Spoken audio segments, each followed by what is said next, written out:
Salam jumpa pemirsa, senang sekali Jurnal Daai dapat hadir kembali menemani Anda. Kali ini bersama saya Patricia Lovord.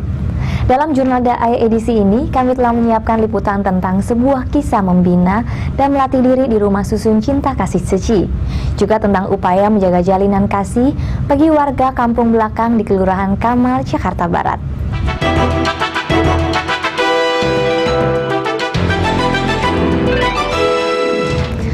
Pindah dari bantaran Kali Angke ke Rumah Susun Cinta Kasih di Cengkareng, Jakarta Barat membawa banyak dampak dan perubahan. Warga yang dulunya terbiasa hidup tanpa memperhatikan lingkungan, kini menjadi lebih peduli pada lingkungan. Warga yang tadinya kurang memperhatikan pendidikan dan kesehatan, kini mengutamakan pendidikan dan kesehatan. Tidak hanya itu, mereka juga memiliki kesempatan bersumbangsi. Wahyu Sri adalah salah satu warga yang 10 tahun lalu mulai tinggal di Rumah Susun Cinta Kasih Seci Cengkareng. Hatinya tertarik untuk menjadi relawan. Baginya, waktu 10 tahun menjadi masa pembentukan karakter yang sungguh berharga. Ia terus melatih diri, membina hati demi meluaskan benih cinta kasih.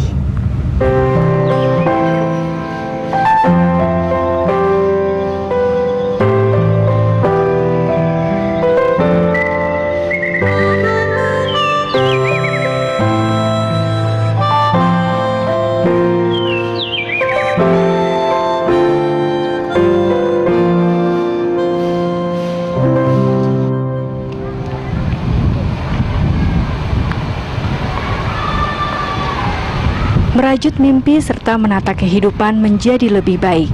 Inilah yang dilakukan warga di Perumahan Cinta Kasih Seci, Cengkareng, Jakarta Barat. Rumah susun ini dibangun oleh Yayasan Buddha Seci Indonesia dengan tujuan memberikan tempat tinggal yang layak bagi para korban relokasi bantaran Kali Angke, Jakarta Utara. Rumah susun yang mulai dibangun pada tahun 2002 ini menitik beratkan pada pendampingan dan pembinaan para warga. Pola hidup warga merupakan perhatian utama yang terus dibenahi. Pendidikan budi pekerti, kesehatan masyarakat, serta kebersihan lingkungan adalah fokus pembenahan diri bagi warga Rusun Cinta Kasih.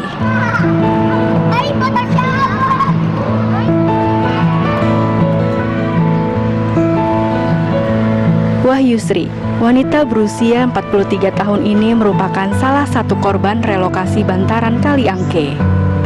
Ia yang dulu tinggal di area bantaran kali, kini dapat merasakan tempat tinggal nyaman dan layak huni. Sri juga bekerja membantu dan mengurus keperluan logistik di Rusun Cinta Kasih. Aku pindah tanggal 15 Juli 2003. Waktu itu kita keadaan kebingungan ya, karena besoknya mau digusur itu, karena kita kebingungan. Tadinya kan cari tempat dulu, nggak ada. Ternyata ada Yayasan Buddha Seci yang data kami, terus mau dipindahkan ke Rusun Cinta Kasih ini gitu.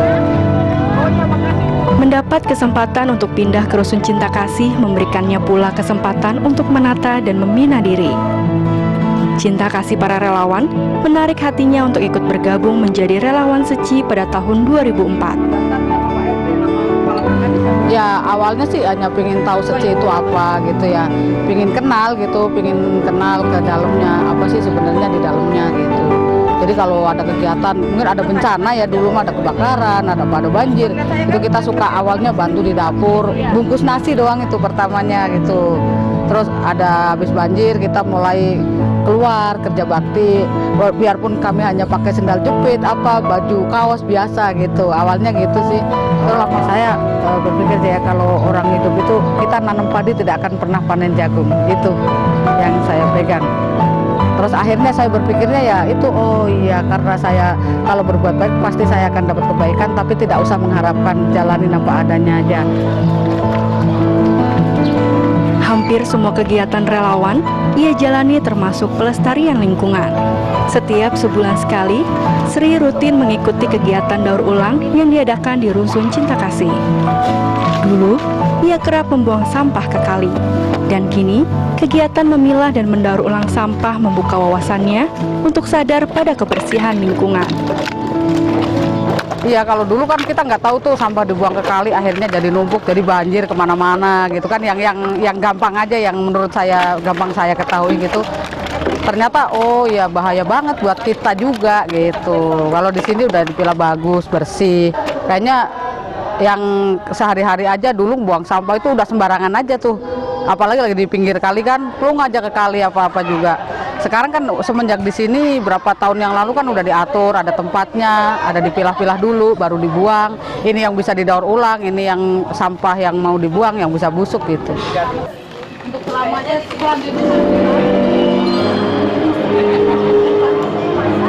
Sri selalu menyempatkan waktunya untuk aktif dalam berbagai kegiatan kerelawanan. Harapannya, ia dapat mengajak lebih banyak tetangga dan kerabatnya untuk bersama-sama membagi waktunya membantu sesama. Iya, jadi seandainya relawan itu mungkin lebih banyak orang-orang itu kan yang mau berkorban sedikit waktu untuk sesamanya gitu kan lebih, jadi tugas itu nggak berat lagi gitu ya. Terus yang kedua, saya ingin banyak teman-teman yang seperti saya jadi relawan tapi tidak mengharapkan apa-apa, jalanin aja gitu, tetapi dia mau peduli sama sesama. Sudah 10 tahun berlalu sejak perumahan Cinta Kasih ini diresmikan oleh Ibu Megawati Soekarno Putri. Saksikan isyarat tangan Wenchen Yohan. Ada Cinta Kasih 10 tahun sudah Rusun Cinta Kasih berdiri, dan 10 tahun sudah Sri tinggal dan menjalani kehidupannya di sini. Sebuah proses pembelajaran yang masih terus ia jalani. Sebagai ungkapan rasa syukur, Sri bersama relawan rusun lainnya mempersembahkan isyarat tangan. Sebuah bentuk cinta kasih yang mereka rasakan. Dari satu benih cinta kasih tumbuh menjadi ribuan benih lainnya. Iya, terharu banget ya teman-teman mau dan bisa gitu, maksudnya di Siung. Kayaknya kita kan nggak nyangka mau ibu-ibu mau latihan lama berapa ya, walaupun cuma 7 hari ya, 7 kali latihan gitu. Biarpun mungkin kurang sempurna, tapi ya itulah persembahan dari kami ibu-ibu rusun lah, udah yang terbaik gitu.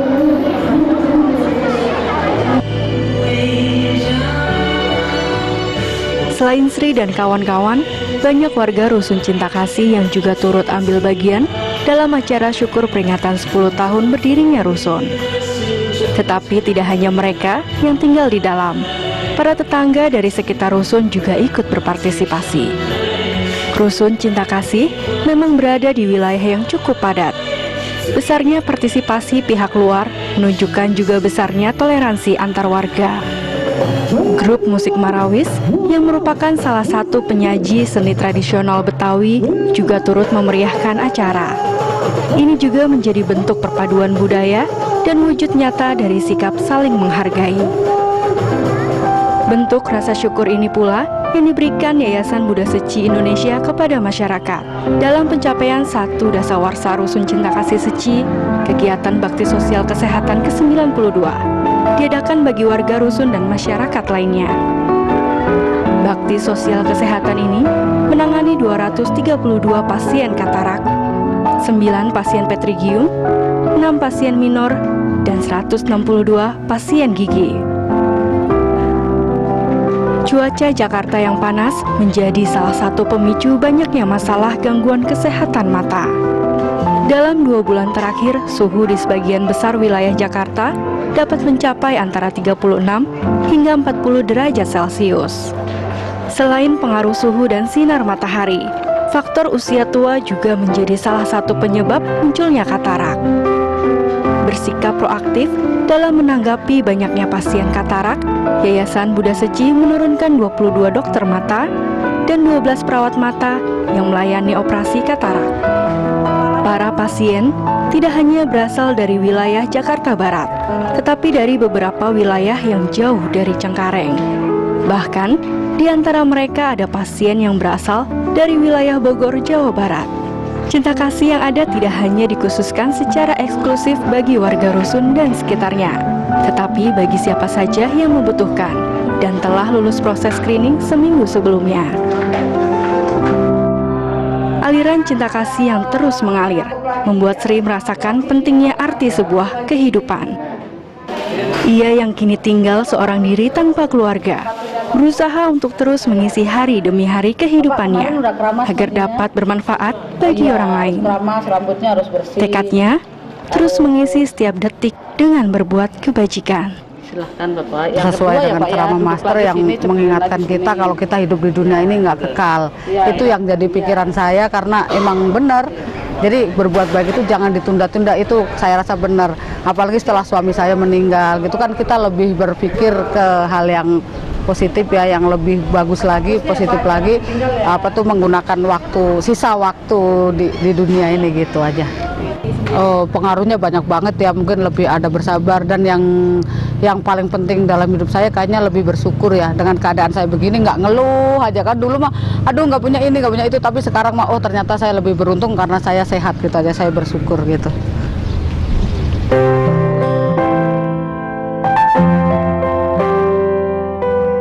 Sri merupakan satu di antara 1.100 kepala keluarga yang tinggal di Rusun Cinta Kasih, yang terus berusaha untuk menata kehidupan dengan lebih baik.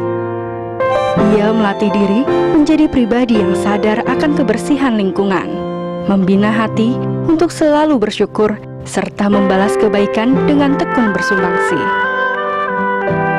Rusun Cinta Kasih tidak hanya sebuah tempat tinggal layak huni bagi warga dan kehidupannya. Di sini pula kasih, pendampingan, dan pembinaan menuju masyarakat yang teratur dan arif dijalankan. Dengan menciptakan ruang lingkup yang baik, akan tercipta pula kehidupan masyarakat yang baik.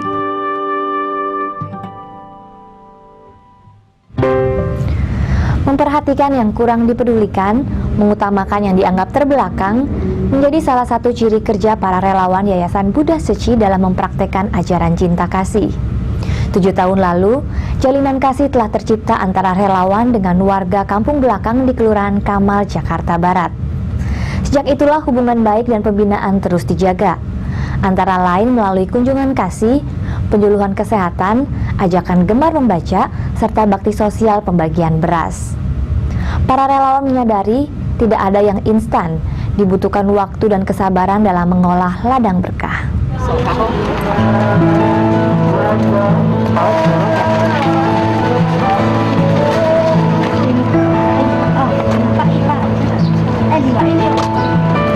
Hah? Ini rumah ibu juga? Oh, macet. Masyarakat di RW 03 Kamal tuh memang tergolong banyaklah masyarakat yang kurang mampu ya. Itu pun juga masyarakat di RW 3 Kamal ini kan memang masyarakat wilayah IDT tadinya. Kemudian baru dalam kurun waktu beberapa tahun ini ada perubahan karena banyaknya pembangunan ya. Ya, jadi secara umum masyarakat kami itu buruh harian lepas ya. Adapun ada beberapa yang mempunyai profesi tetap seperti guru ya kan. Kemudian wira swasta atau pegawai negeri mungkin ada, tapi itu minim. Tapi sebagian besar itu buruh lepas gitu. Yang penghasilannya juga nggak jelas gitu. Kampung Belakang adalah sebuah kampung yang berlokasi di Kelurahan Kamal, Kecamatan Kalideres, Jakarta Barat. Tepatnya, wilayah Kampung Belakang merujuk kepada 2 bagian wilayah rukun warga yang dianggap paling tertinggal di daerah ini, yaitu RW 03 dan RW 06. Luas kampung ini sekitar 152 hektar. Terdapat 21 rukun tetangga yang menaungi lebih dari 2.800 kepala keluarga tinggal di 2 RW tersebut. Sebagian warga di RW 03 dan RW 06 bermata pencaharian sebagai buruh lepas atau mingguan. Sementara sebagian besar lagi bekerja sebagai pemulung barang bekas. Cara hidup mereka masih sangat sederhana. Penghasilan yang sangat minim membuat mereka sering tidak dapat memenuhi kebutuhan makan 3 kali sehari. Keluarga Rosimah misalnya. Rosimah berusia 50 tahun. Suaminya telah meninggal dunia setahun lalu. Ia memiliki 8 anak. 7 diantaranya telah menikah. Di atas rumah petak berukuran 7 x 12 meter ia hidup bersama 3 keluarga dari 3 anaknya. Mereka bergiliran bekerja menjadi pemulung. Dalam sehari, penghasilan mereka bersama-sama rata-rata Rp50.000. Ini semua di sini tinggal sebagai pemulung ya? Iya, memulung saya sama anak saya. Sehari-hari saya kerja sampah. Sehari-harinya ngejual paling dapat ya sekedar lah bakal makan. Kampung Belakang mendapat perhatian dari pemerintah DKI Jakarta dan Yayasan Buddha Seci Indonesia, khususnya sejak akhir tahun 2006. Melihat keadaan di wilayah RW 03 Kampung Belakang, Yayasan Buddha Seci dan Pemda DKI Jakarta didukung beberapa pihak lainnya melakukan program bebenah kampung. Program bebenah kampung tahap awal di wilayah ini membedah sekitar 82 rumah tidak layak huni. Setelah melalui survei dan lebih dari 3 bulan proses pembangunan, bebenah kampung di Kampung Belakang tahap pertama diresmikan pada 18 Juli 2007. Sejak saat itu, hubungan baik dan pembinaan terhadap warga Kampung Belakang terus dilakukan. Di antaranya melalui penyuluhan kesehatan dan ajakan kegiatan gemar membaca untuk anak-anak. Keluarga Mawar dan Macep adalah salah satu keluarga di antara 82 keluarga yang menerima bantuan bedah rumah. Pasangan ini telah tinggal di Kampung Belakang sejak tahun 1991. 6 tahun lalu, mereka hidup dengan mengandalkan hasil memulung besi bekas tanpa penghasilan yang pasti. Perhatian pada warga Kampung Belakang terus berlanjut, antara lain melalui baksos pembagian beras. Kegiatan ini sudah dilakukan untuk kedua kalinya di wilayah ini. Komunikasi dan hubungan baik terus dijalin. Program bebenah kampung Kampung Belakang tahap 2 sedang dalam perencanaan, dan di sela program-program besar tetap dilakukan perhatian-perhatian sederhana yang berkelanjutan. Iya, karena memang beras kali ini total 840 ton ini kita alokasikan dulu ke binaan Ceci, yaitu salah satunya Kampung Belakang. Terus kenapa Kampung Belakang? Kita tim survei pun sudah mensurvei daerah Kampung Belakang, Kelurahan Kamal. Ya, total RW di Kelurahan Kamal itu ada 10 RW, total RT-nya ada 102 RT, dan total dari Raskin sendiri ada 3.000 lebih. Setelah kita survei memang ada beberapa yang layak kita bantu, kita bantu. Jadi total hari ini beras 6.100.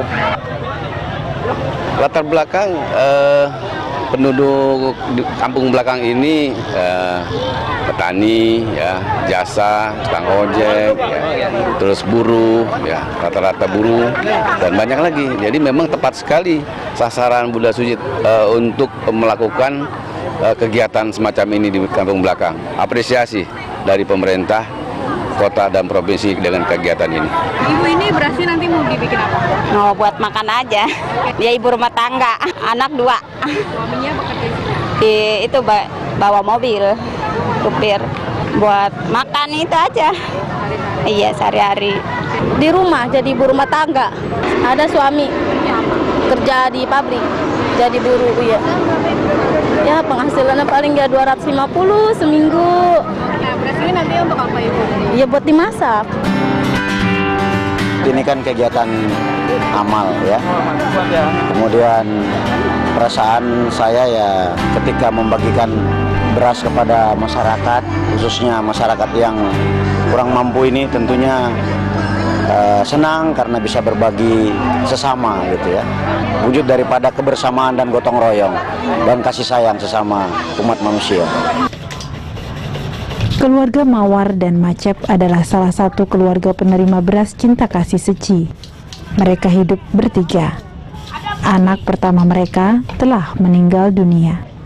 Anak kedua mereka yang mengalami tunawicara, Maryadi, kini berusia 18 tahun. Sehari-hari, Mawar dan Maryadi mengumpulkan dan membersihkan saklar bekas. Untuk setiap 100 buah saklar, mereka menjualnya seharga Rp30.000. Sementara Macep telah bekerja di sebuah pabrik pembuat bak dengan upah Rp300.000 per 2 minggu. Kalau dulu tuh belum ada rumah yayasan dari Sici ya, itu saya susahnya minta ampun. Makan aja kadang-kadang kan nasi sama garam, Bapak belum kerja. Kalau sekarang kan ya bersyukur banget, Bapak udah kerja, makan juga pasti sehari-harinya ketemu makan. Kalau dulu kan enggak, jarang sehari pagi makan, sore kadang-kadang enggak. Saat ini, Mawar telah berusia 31 tahun dan Macep suaminya 41 tahun.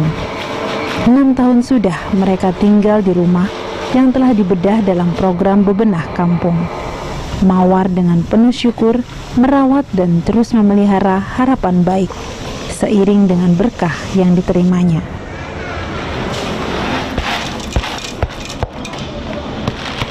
Ya, alhamdulillah sih saya semenjak dibangunnya rumah ini dari Yayasan Buddha Suci, ya saya rawat dengan baik. Saya kan udah lama punya rumah kumuh, lantainya masih tanah, ya alhamdulillah saya rawat dengan baik.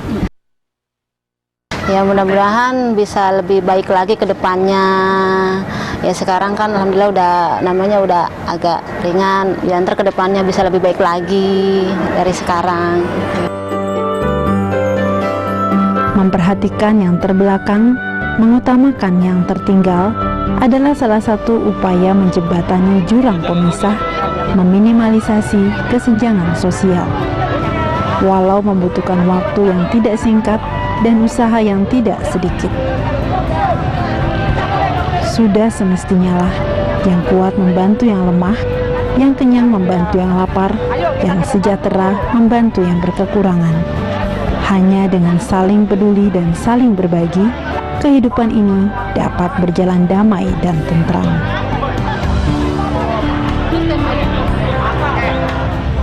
Membimbing orang lain berarti pula menjaga langkah sendiri untuk tetap mempertahankan ikrar dan hati nurani yang benar. Walaupun banyak tantangan, menggarap ladang berkah akan memberikan buah yang baik bagi kehidupan banyak orang selama dilakukan dengan tulus dan setia. Mari jadikan hidup ini penuh makna, karena setiap peristiwa mengukir sejarah. Jika Anda memiliki saran atau kritik, silakan kirim ke website Dai TV atau ke media sosial Dai TV atau telepon ke 021 5055 8889. Akhirnya saya Patricia Lovord mewakili seluruh kerabat kerja Jurnal Dai mengucapkan terima kasih atas perhatian Anda. Sampai jumpa.